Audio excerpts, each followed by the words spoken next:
बहुत ही आदर और सम्मान के योग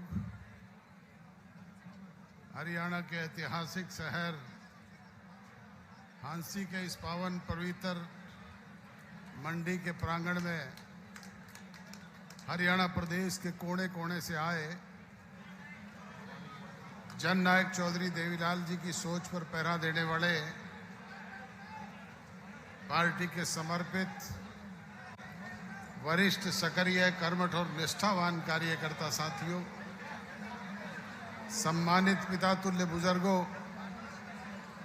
बड़ी संख्या में आई हुई मेरी माताओं और बहनों, हम उम्र नौजवान दोस्तों,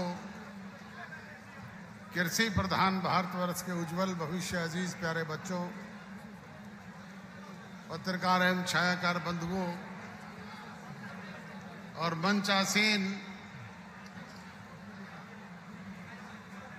हिंदुस्तान की सबसे बड़ी पंचायत के सदस्य,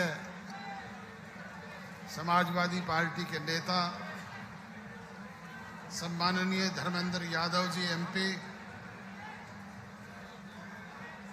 हमारे बहुत पुराने साथी और मौजूदा सपा के सांसद सम्माननीय हरिंदर मलिक साहब,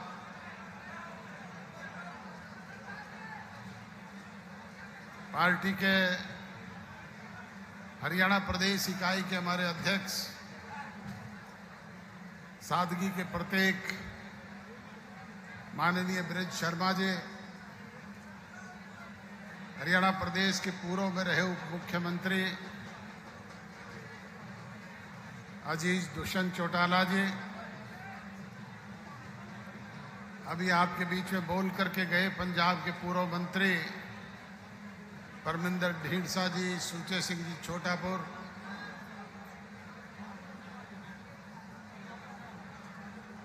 राजस्थान प्रदेश इकाई के हमारे अध्यक्ष पृथ्वी बेल जी, दिल्ली प्रदेश इकाई के अध्यक्ष दिनेश डागर जी, पार्टी के राष्ट्रीय संगठन सचिव राजेंद्र लिताणी जी, हमारे पूर्व में रहे जुलाना के विधायक अमरजीत जी ढांडा, इस आयोजन के मुख्य आयोजककर्ता और लगातार आप लोगों के बीच में गांव-गांव में जाकर के युवा योद्धा सम्मेलन के नाम से अलख जगाने वाले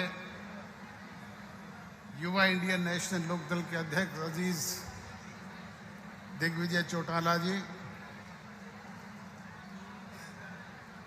माननीय पंजाब के हमारे अध्यक्ष संदीप न्योल जी, महिला की अध्यक्ष रजनी मलिक जी,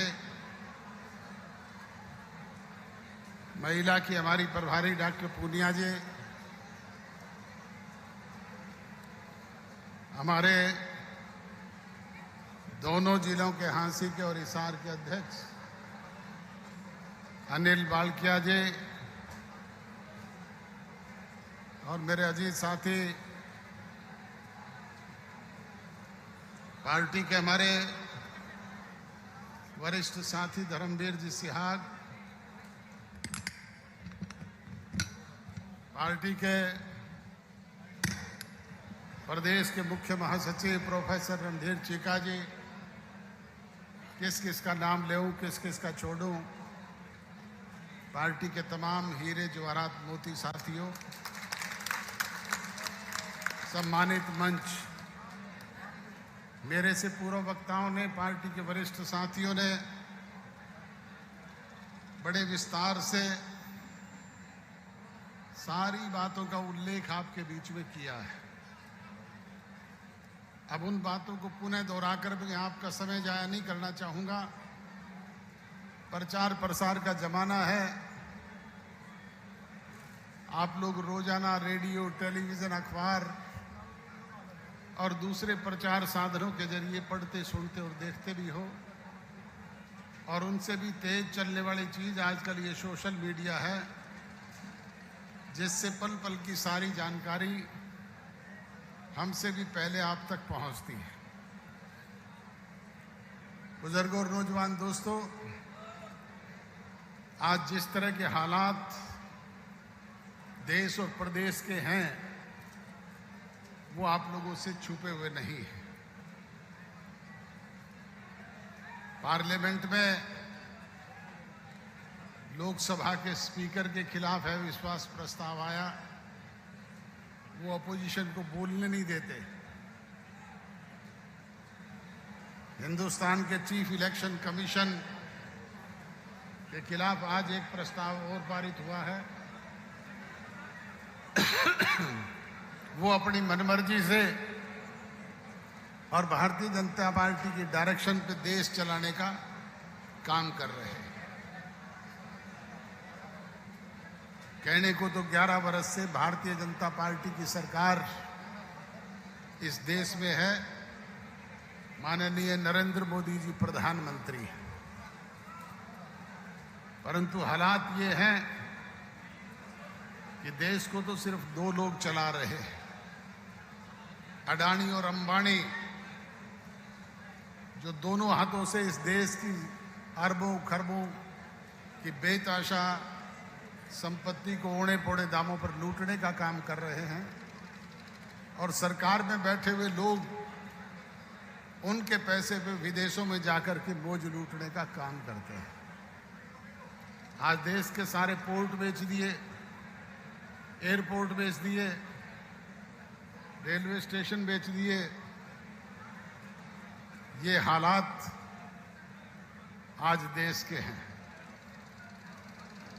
बुजुर्गों और नौजवान दोस्तों, रोजाना बड़ी बड़ी घोषणाएं करके लोगों को भ्रम में डाल करके अपनी राजनीतिक रोटियां सेकने का काम ये लोग करते हैं। आज समय है बदलाव का, और बदलाव कौन लोग लेकर के आते हैं? बदलाव नौजवान पीढ़ी के लोग लेकर के आते हैं। जब जब भी नौजवान ने अंगड़ाई ली, तब तब इस देश में ही नहीं पूरे संसार में सब जगह बदलाव हुआ। हमारे यहाँ पे इमरजेंसी से पहले बिहार की धरती पर स्वर्गीय लौह प्रकाश जयप्रकाश नारायण जी ने नौजवानों को एकत्रित करके उन्हें एक रास्ता देने का काम किया था। इमरजेंसी लग गई, देश के सारे नेताओं को जेलों में, हम लोग जेलों में थे और आप लोग अपने घरों में बंद थे। ये तो इमरजेंसी की इंदिरा गांधी को शुद्ध बुद्धि आई और उसने चुनाव करवा दिए। जैसे ही चुनाव हुए, आपने देखा कि वो नौजवानों की अंगड़ाई, हमारे जैसे छोटे छोटे बच्चे भी गलियों में झंडे लेकर के निकल पड़े और जनता पार्टी जिंदाबाद, जनता पार्टी जिंदाबाद। कहीं का ईंट, कहीं का रोड़ा, भानुमति ने कुनबा जोड़ा। चंद दिनों पहले बड़ी जनता पार्टी ने कांग्रेस का पूरे देश में सफाया कर दिया। जब रेडियो पर धुन बज रही थी कि सवेरे वाली गाड़ी से चले जाएंगे, इंदिरा गांधी के टोटल सिपह सलाहकार चुनाव मैदान में धराशायी हो गए। आपकी मनचाही सरकार जनता पार्टी के रूप में बनी। आज फिर उसी तरह के हालात हैं। हमारे पड़ोसी मुल्कों में आपने देखा है,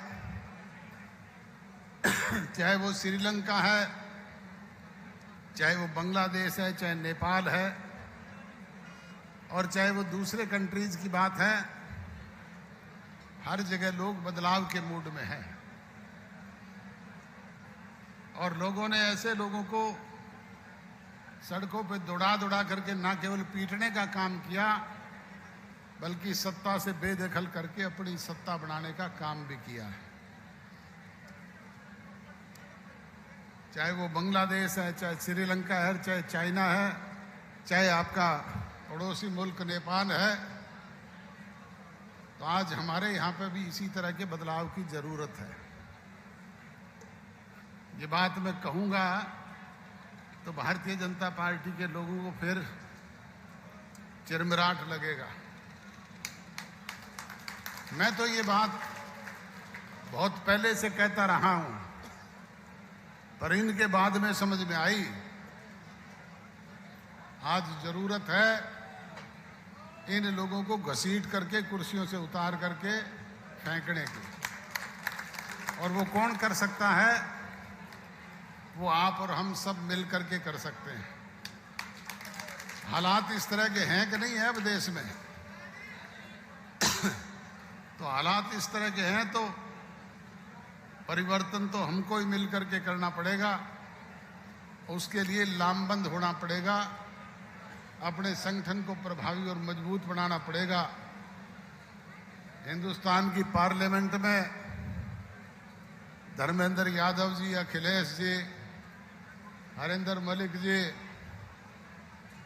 और दूसरे राजनीतिक दलों के इनके सहयोगी जो हैं वो मिलकर के लड़ाई करेंगे और पब्लिक के बीच में जाकर के हम इनका उत्साहवर्धन करने का काम करेंगे, ताकि निकट भविष्य में जब भी वो अवसर आए इन लोगों को कुर्सियों से घसीट करके उतारा जाए और प्रदेश और देश में अपने मन चाही सरकार बनाने का काम आप लोग कर सकें। यही कहने के लिए आपके बीच में खड़ा हुआ था। आप बड़ी संख्या में यहाँ पे आए, आपको बहुत बहुत शुभकामनाएं देता हूँ, मुबारकबाद और बधाई देता हूँ। और बधाई देता हूँ हमारी पूरी युवा टीम को जो निरंतर आपके बीच में गांव-गांव में गई, आपको न्योता दिया और यहाँ बुलाने का काम किया। आप सबका बहुत बहुत धन्यवाद। जय हिंद।